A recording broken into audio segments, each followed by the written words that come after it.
Concerns arising from the full implementation of the K-12 curriculum were tackled in a committee hearing at the lower house today. These concerns include the possible displacement of thousands of college instructors.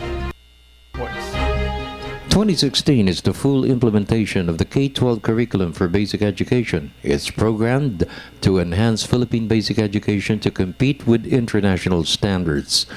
This early, the Commission on Higher Education has adopted an action plan to address growing concerns of massive displacement of teachers and non-teaching personnel for higher educational institutions.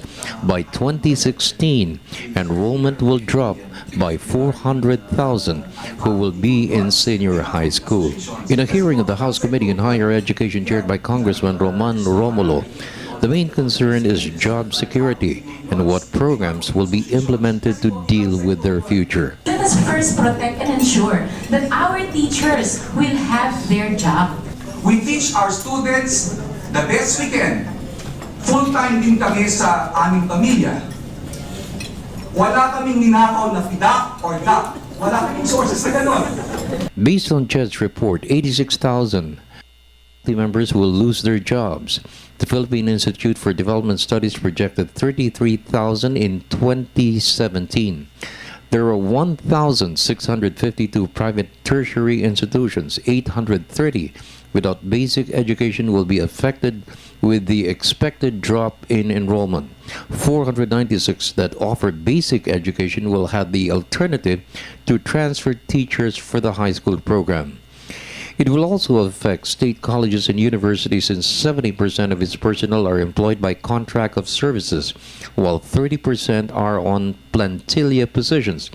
It's a real problem which Congress must tackle to prevent the outbreak of unrest. The reason why we've been demanding or asking for attention from Congress or from the legislators, media and education officials is because I dread what will happen to those in the provinces where they do not have access to the legislators to tell them these are our concerns. I think when we make an action plan, dapat din tayo sa medyo mas.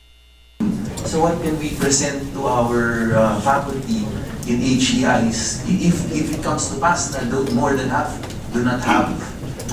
Bottom line is CHED and the tripartite group, they have to work fast.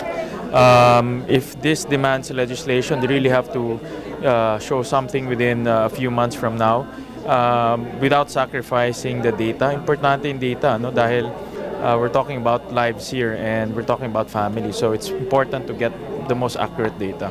A major solution is the establishment of the Higher Education Stabilization Fund of 10 billion pesos, which will be allocated from 2016 to 2022. It will provide financial assistance for displaced teaching and non-teaching personnel, a monthly stipend of 30,000 pesos and 15,000 livelihood and entrepreneurship programs will be implemented. A main concern is the loss of free education for their children, health insurance, and loan obligations.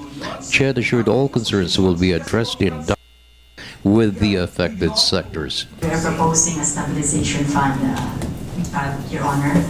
Basically, it's a stabilization fund that will cover first the school because there will really be a problem with their operations.